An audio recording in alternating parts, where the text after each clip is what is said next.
Constructing your life is about much more than just building a bank account. Each week, join real estate entrepreneur and mindset coach Austin Linney as he interviews guests who are constructing their dream lives and impacting the world around them on a daily basis. If you're an entrepreneur or wanting to start a business, or you just want to hear motivating stories of how others have overcome the odds, you are in the right place. And now for your host, Austin Linney. Guys, welcome back to Construct Your Life. This is Austin Linney here. We've got the legendary Mr. Mark Simpson in the house. How are you doing, sir? I am really, really good. Thank you very much. Thank you so much for having me back. It's an absolute pleasure to be here. Yeah, man, we have so much to get caught up on. Guys, if you didn't listen to Mark's first episode, please do. Heavily in the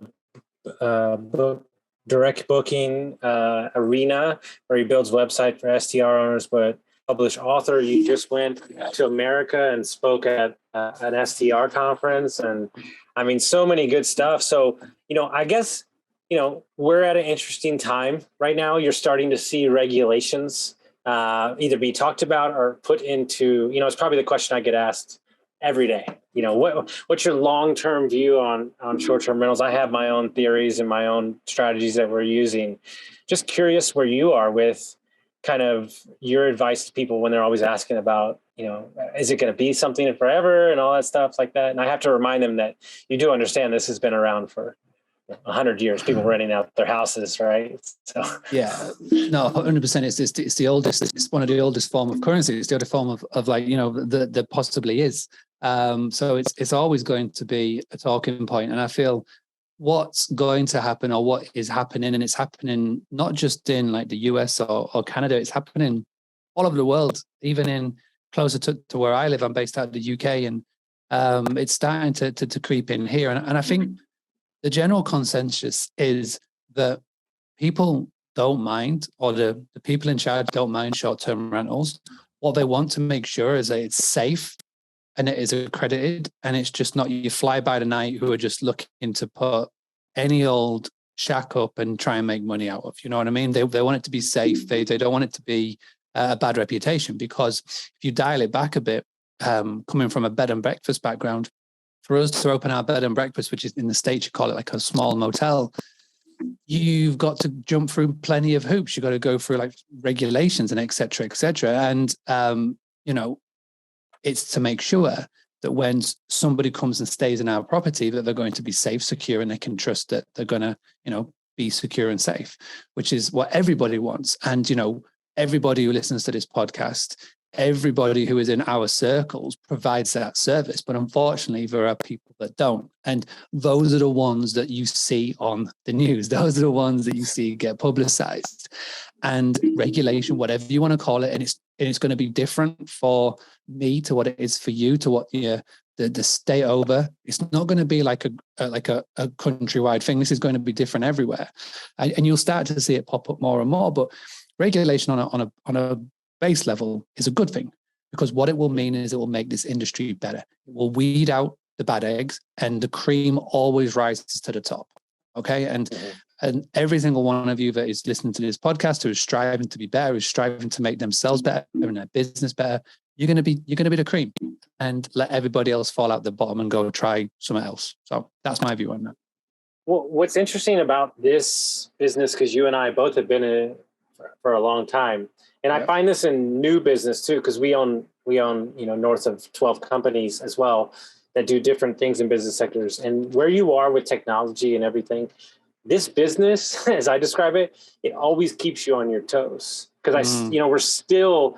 And so if you're an owner or an operator or a co-host or whatever it is that you do, if you're looking to get into this business, you need to just live with the emotional fact that this business is changing month to month, week to week, year to year. Wouldn't you agree?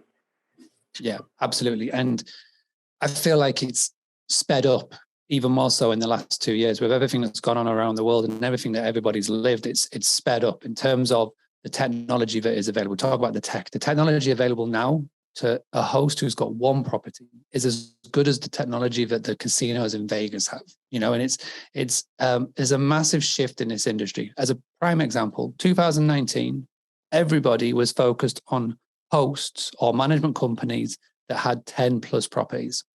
A lot of vendors in this industry wouldn't even touch you, wouldn't even talk to you if you had 1 to 9 properties. But what's happened with everything that has gone on in the last couple of years, 83% of the whole market is in that 1 to 20 zone. And so everybody's attention now is coming back to the 1 to 20, 1 to 10 property level.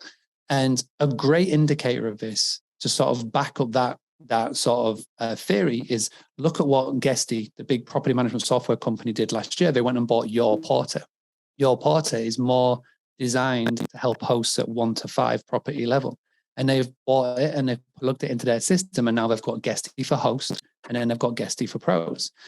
And you look at where the money is, you look at where the technology is, you look at what is coming into this industry, and it is massively accelerating the tools and the technology that is available to, which I class as my wheelhouse of the people that I help best, anywhere between sort of 1 to 20 sort of properties. And it's amazing to see. And it gives everybody, whether this is your full-time business, your full-time focus, your full-time career, or even if it's just something that you're doing as like a secondary income or a third income, it's helping everybody, which is only a good thing.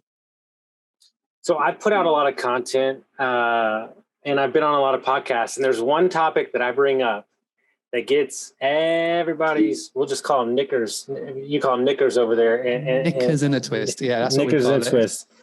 And I tell them that you can be financially free with 3 properties and they lose their freaking mind. And so you've been in this space a long time. You help thousands of hosts. I know you've seen them from the inside out because you've seen their business. Mark, am I telling a lie or can it happen? You're not telling a lie. It can happen. And obviously there's so much context around that statement, but you can 100% do that. And it's just about having the systems and the structure. And, you know, financially free, that financial part is different for so many different people. And you can 100% do it, 100%. And I've seen this industry thrive so much over the 6 years that I've been doing it. And I've worked with people that have got 1 property that's maybe got 14 bedrooms in it, or I've seen people that have got 10 properties with 1 bedroom in each. You know, there's so many different ways to do this. And what I love about this industry, and specifically thinking back to the event I went and spoke to in Nashville in June at the STR Wealth event, was that every single speaker had brought something new to the table in a different form or way that they are building a living in this industry. And there's so many different ways to tackle it. And it was amazing to see everybody come into the room, because there were some people that were focusing on this side of the industry. There's some people who are focusing on this side, and they all came together. And the cool thing, what I saw from that event on the offside of it, is that people that were so focused on, let's say, arbitrage, had a newfound love for buying and then doing the short-term rental on the top of it, and vice versa. And the management model, whatever you want to call it, there's so many different ways to do it. And it doesn't matter whether you've got 1 property or if you've got 3, 5, or 100 or 200. There's loads of ways of doing this. And there's so many cool examples, and there's so many cool podcasts, and there's so many cool YouTube channels and Instagram accounts now that you can latch on to following somebody's journey, join them along the way, and celebrate the wins as you go, which is the best thing that I love. Because 10 years ago, when I was doing this by myself in our family business, there was none of this. There was nobody that you could follow. There was no podcast that you could tune into. There's no Facebook group you could jump into. So in terms of that, yeah, absolutely. And I think one of the things that are the most exciting for me, that really I didn't expect to come in this quick, because we're working through a couple of different things right now. I'm really loving the expanded, let's call it mindset / options in the lending department. We're seeing a lot more people get used to this hard money, refinance, a lot of exciting stuff that, I'll be frankly honest, 4 years ago did not exist. So, I'm definitely seeing that explode, and it's super nice because they're starting to wrap their head around it a little bit more. Yeah, there's a ton of money coming into this industry, and there's so many reasons why, the growth and expansion of a big company like Airbnb has obviously caught attention, and is only going to help everybody. That's all it is. You got to be clever, you got to time it, you got to make sure you got your branding in play. You got to be the one that's going to attract the money instead of repelling the money. But it is there. You just got to make sure that you have a plan, you have a goal, you focus. Don't deteriorate from that focus, because there are going to be so many shiny objects that fly around, not just in this industry, but other things coming in. Stay focused, have a goal, work towards that goal, and show up every day. That's the main thing that I say to everybody. And so we're going to hit kind of your sweet spot here, because, I just walked it on Thursday and then walked another one on Friday. We found a lot of luck, and we're about to go pretty heavy in the mom and pop boutique, 8 to 15 to 20 room hotels that are, some of them are on Airbnb, some of them aren't.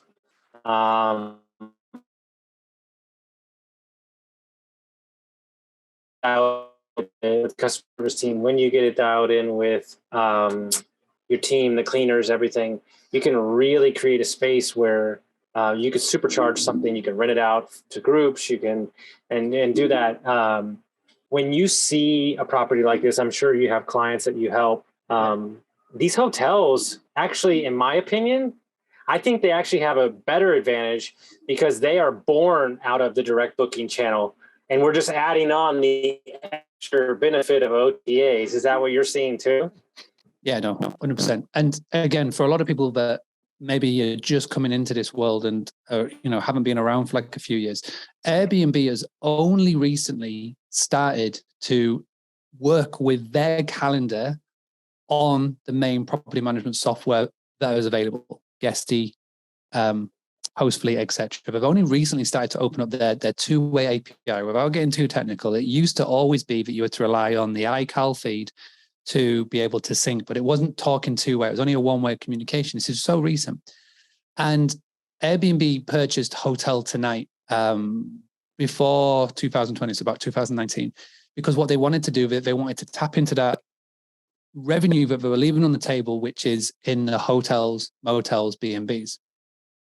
And because of that, so many people that are purchasing small hotels that are going to run their systems and structures and automation through it, finding that they aren't even listed on Airbnb. And there's so much potential with this. And, my background was a 14-bedroom small hotel on a 200-acre farm stay in the United Kingdom with 3 holiday cottages attached on the back. So this is literally my wheelhouse. It's what I grew up in. It's what what we skilled at. And if you look at it from an operations point of view, fantastic. Laundry is on site. Cleaners are all on site. Deliveries, everything, it's all on site. I've seen so many clients that have taken this model in the UK and around the world that have just expanded and made it even better. So for example, there's a client of mine who is based in the UK, purchased, got hold of the apartment block, every single apartment, which is technically like a small hotel, and you've got the laundry mat at the bottom. What she is doing now is not only has she got a central hub for all the laundry, but she has also taken on clients from around the local area to do the laundry for as well. And how has she got those clients? Super simple. They just see every single day people coming in and out of their building with the branded bags and going, and they Google it, they give her a call and they go, yeah, absolutely. That's a new client, because she tapped into something, a pain point. She scratched her own itch, because the nearest laundry provider was about a 20, 30-minute drive away. And it was a pain point to her. So she took over a building, which is technically a small hotel that's been flipped and changed around. And she got the laundromat in, and it was to scratch her own itch. But in the offset, people now are coming to there, and it's paying for herself 2, 3, 4, 5 times over, which is amazing. Thank you for confirming what I just told my partners this morning. We have 10 commercial units, above 10 units that we're going to turn into a hotel. I'm going to remove one of the tenants, and we're going to own the business that does linens and towels for Airbnb clients. And it's not only going to scratch our itch and give us a good profit margin on our service, it's also going to bring in maybe possible properties we can buy and stuff like that. 100%. I'd be making sure that every one of the laundry bags is branded, making sure that if they go out on vans, trucks, get the vans branded. You will, just by doing that, by having people coming in and out of building every day. Like, she was literally one day walking through the town with a laundry bag on her back, and somebody stopped her in the street and said, well, what are you doing? She said, oh, I'm doing this, da, da, da, da. She said, oh, I've got about 4 properties. I'm really struggling at the moment for X, Y, and Z. Can you help? not only did she take over the laundry, she also became a co-host. So it's just so easy. I mean, this is the thing that I'm fascinated about more than ever at the moment. We all love online advertising. We all love social media. We all love Google ads. We all love Facebook ads. But the thing that I'm fascinated the most about at the moment is the offline advertising that we are sleeping on and missing out on. The thing that I posted up in my community recently is sandwich boards. You normally see Subway, somebody stood on the side of the road flipping a sandwich board and whatnot. You'll always remember that. And just imagine if you had your business, say 3 or 4 people that you could hire, college kids or whatever. So somebody just needs a job, just pay them with your branded sandwich boards to spin around and just be around in the town, be present, have on there that you've got X amount of accommodation in the local area, whether it's a friend or a family member who needs a place to stay, whatever you want to brand and put on there, have and test that. I guarantee that you'll get more inquiries, you'll have more website traffic hits, you'll have more emails coming in than anything else you can do on social media that day. And if not that, I've seen these big trucks that's got like day advertising boards, and they go and park at huge events, and they just leave the truck with the big branding on the back of it. They leave them at the events for the day, and they come pick it up later at night.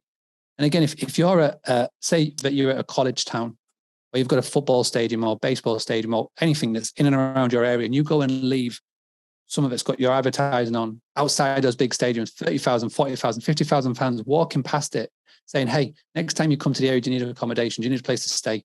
50,000 50 properties in the area, best rates when you book direct. I guarantee you'll get more traffic, more hits with a nice little QR code on than you could any other advertising that you'll do that day, and it'll probably cost a fraction of the cost.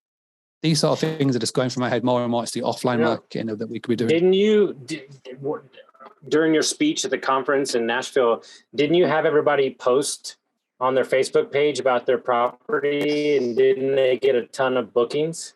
Yes. So one of the things I wanted to test on stage was to see if we could get a direct booking while my talk was happening for 45 minutes. And right at the very start, I got everybody just to tap into, it wasn't even like the social media aspect. It was to tap into their contacts, tap into the friends, family members, ex-co-workers, people that are on their phone book. And it was some people who actually took it a step further and put a post out on social media. But the question was, don't just ask somebody if they want a place to stay. So I wouldn't message you, Austin, and go, hey, do you need a place to stay? Because it's a very direct question. Instead, you ask an open-ended question where you're asking if you know anybody. So the way that we went was structure it as, hey, Austin, do you know anybody who needs a place to stay in wherever? Scarborough, wherever, New York, wherever your location is, in the Smokies, whatever it is. And by doing so, you're not asking them directly to make a purchase with you, because that's just, that's too direct. Instead, you're asking the question, do you know anyone? And if you ask enough people, as is proved, there will be somebody in their network that is looking for a place to stay. It could be somebody that's got a wedding coming up, who's coming just to see family and they don't want them to stay with them. It could be a business person or whatever it may be, but it's tapping into that network. And, I think, my personal belief, everybody in your phone book, there's about 70% of the people in your phone book who haven't got a clue what you do for a living. And so by asking that question, be continuously, then there will be bookings that are in there just waiting. You just need to tap into it. You just need to ask the question. And the problem is we're too scared, or we're too shy, or we're too nervous. Like, well, I don't think I could text my friend. I don't want to pester my friend. And my honest sort of kickback to that is, you can't ask the people who know, like, love and trust you, how are you going to ask a stranger to make a booking with you? You know what I mean? Like, your friends will support you. Your friends would love to help you. And that's exactly what happened on stage. We asked that question. I asked people to post it up. 1,000 people in the room. Let's just say, I reckon 30 people did it. Somebody came up to me after the talk and said, listen, 8 minutes later, I had a reservation in my email. I had a reservation. I had a booking, direct booking via my website in my email from just posting that question. So amazing. I love it. We just posted about our wedding venue 2 minutes ago, and I got 2 wedding inquiries. So yeah. It's totally, it works. Yeah. So I have something interesting, and I just saw it, and I'm curious. Are you familiar? Do you know anything about 30A? In 30A. It's called 30A in Florida, like Destin, Panama City. Do you know anything about that? I do, but I do not. Let me check it out. 30A. So it's a scenic drive that's very trafficky, but 90% of it is bikes. And so it's this really beautiful area on the beach. And what you find out is this entire development, there's like 6 different companies in there, is all STR, the entire thing. Shops, restaurants, bikes, everything. We found out that one of the developments in there is worth $9 billion. And the guy that was brokering our deal, his boss started in 2009, and she manages 150 units just in that area. Wow. Yeah, I'm looking at it now. And so amazing. My point is, when you find those areas like that, and people are spread all over the place, and you don't got to be me, you don't got to be in every other state, but you can literally make your hay in just one area and just be really great. And you know what's crazy about? She works with 27 different cleaning companies, and she trains every single cleaner herself, the owner. And she had the greatest idea ever, and I probably shouldn't share it, but I don't care because I'm going to make sure she does it. She wanted to create a cleaning academy where you could send your cleaners, and she would show them. She has like a 2-hour training with like some other stuff. It's these aspects. And I was going to bring back to your hotel point. You know, the number one thing that I look at when I buy a hotel, you would think it's the rooms and you would think it's the location. What does the washer and dryer look like? Because I'm guarantee you, I'm going to upgrade to the best commercial one you can get. The cleaner, the washer and dryer, these are the things that it doesn't matter how good your property is, that can take your property down. And when you're in the game long enough, you understand these aspects are way more important than the other stuff. Yeah, no, massively. No, things like that, the 38 is prime example of just becoming the go-to. And that lady you were talking about, becoming the go-to in your niche and your location, either or. I mean, I know there's a lot of people, especially in the States and Canada, it's a much more common model to sort of live on the East and have your properties on the West and all that jazz. But even if you're not living in the area where your locations are, your properties are, how can you become the go-to in your niche and in your community? And she has obviously built that up fantastically well. And there's so many. And she owns a brokerage too that sells for investors. You know, it's it's like, man, it's so perfect. I love it. Super nice. I'm working with her leader of the brokerage. We're going to do some business together. And it's just like these certain things. But I tell you what, Mark, that blew me away. And I knew about this because I've done this business forever and my ex-wife did it. But we're seeing some of the fees that we can get for this wedding venue. And I'll be honest with you, man, my real estate partners are like, I don't even know if I want to do regular real estate anymore. Because when you can take it's big outdoors with we're going to create a dance hall. There's cabins on the property so we can Airbnb it. We can do weddings. Man, I'm telling you, like, I know you work with so many people from all over the world. Have you seen people really just go to town and crush it with those venues that you can create different experiences? I speak firsthand. We put in a wedding venue, a wedding license in our property, and the thing about weddings, the thing about what we do, short-term rentals, hospitality, we make memories. That is exactly what we're here to do. You make memories. Whether people come and stay with you for a vacation or a workcation or whatever, staycation, we create memories. And I can't think of really many other industries that are out there where we have this effect on people. Because there'll be family reunions or friends reunions in 10 years, and they'll talk about and they'll remember the place that they stayed. Okay. And they will be talked about. And with the wedding, there's not many times in your life that you get that experience where you've got everybody around and you are having that amazing feel of it. And the cool thing about a wedding venue, and we speak firsthand to this, is that you have a guests come and get married at your property. You've got the people that come there as well. Every year on that date, you will potentially have the bride and groom or a member of that party want to come back and stay to celebrate the anniversary. Or you've got all of those sort of aspects that you dig in. And I can speak firsthand to it, is that because it's a wedding, and if you've got enough room, you're not just going to fill up your location, you're also going to help benefit other local hospitality businesses in your area as well. We had weddings where we didn't just fill up ours, we were tapping into every single rental property, bed and breakfast, hotel, wherever would take guests in and around, maybe a 10-mile radius of in and around where we were, especially on weddings that were the guests had a big family or big friend group, etc. So it not only benefits you, but it benefits the local community as well. As long as you've got your systems and your structures right, and you've got the right, event manager in place, you've got it all where it's tidy and good and guest behave, because we all know what happens at weddings. But as long as you've got all that down, it's one of the best things that you can do in terms of like what you look at profit. Absolutely. It's unreal. Well, I love it. And before we get you out of here, we might get you a little spicy on this, but I have concerns, and it's definitely changed the way I travel. I travel a lot, and, I'm an Airbnb guy, but lately I've been staying in hotels a lot, right? Let's just say I'm not too happy about some of these fees I'm seeing when it comes to Airbnb bookings. And then more importantly, what they're taking from the host, where I get it. Everybody's got to make money. But even for the guest, I concern, you book, it's $100 a night, and then you look up and now it's $190 a night, basically, with fees. Is there a breaking point with this stuff? I've read some message boards where people are getting really upset. I don't really like, I'll just be 100% clear. I'm not a fan of the owner of Airbnb at all. So it doesn't really hurt my feelings, but where's the breaking point? Because I remember when I was doing it heavily, this is not what it was. I'm concerned. And that's why I think what you do is so much more important too. Yeah, no, I mean, there will be a breaking point.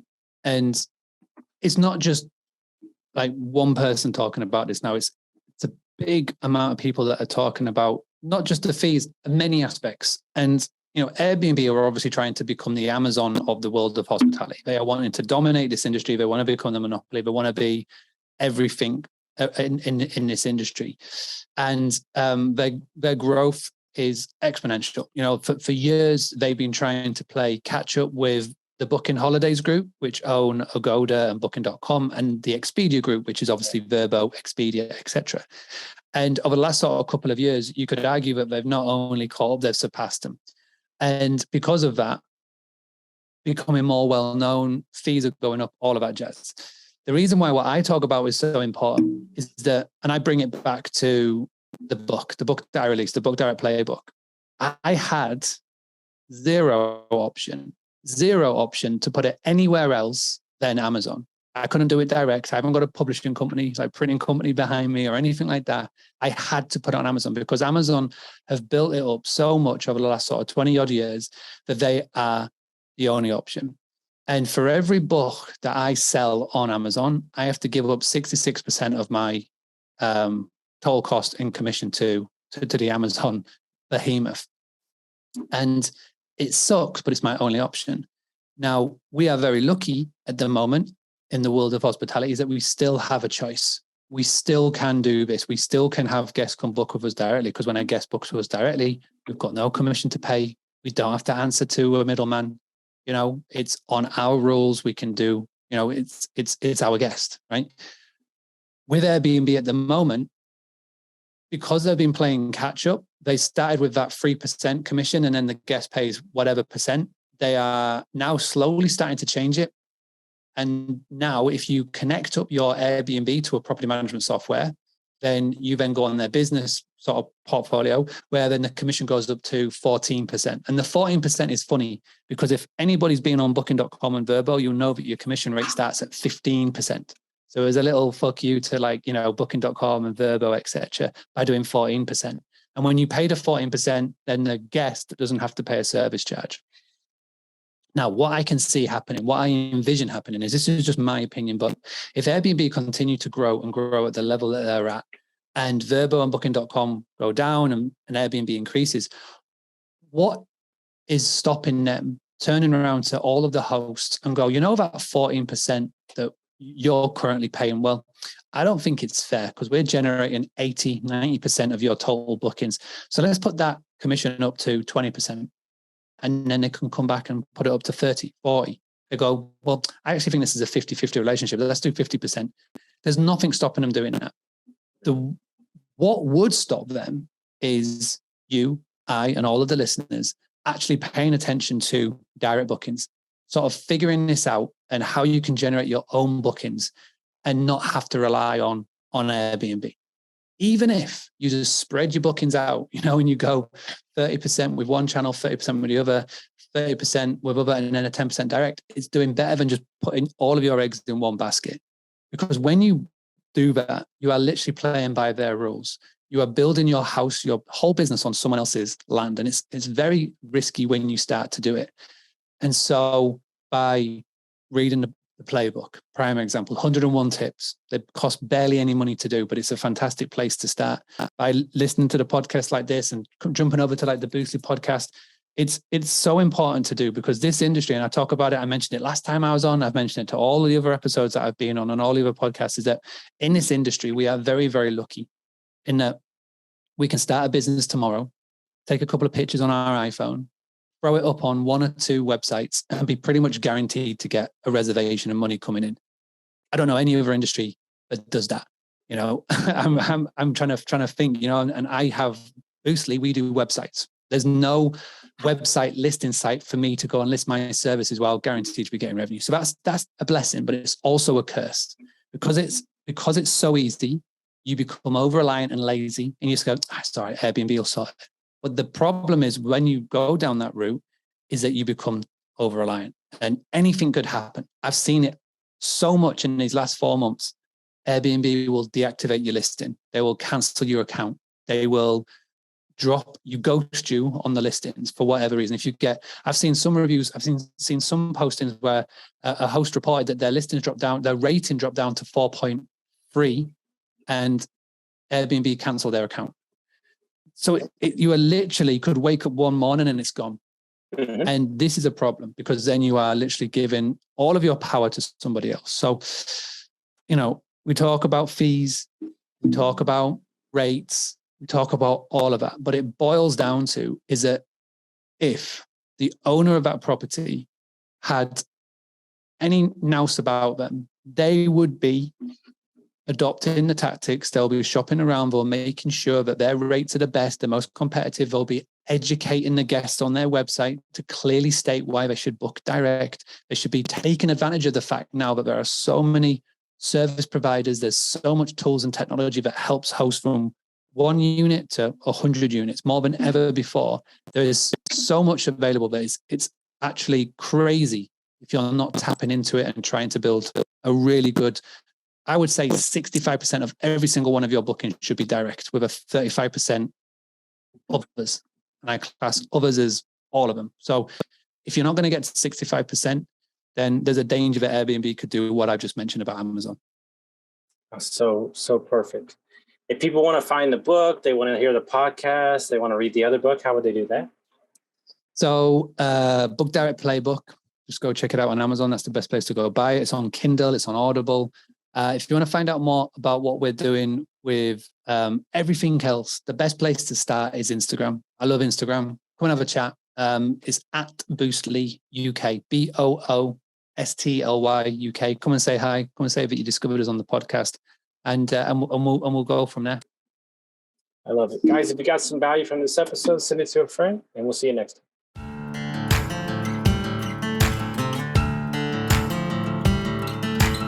Thank you for listening to Construct Your Life with Austin Linney. If you enjoyed this episode, be sure to rate, review, subscribe, and pay it forward by sharing with a friend. Most importantly, take this opportunity to start constructing your life by taking immediate action on what you learned.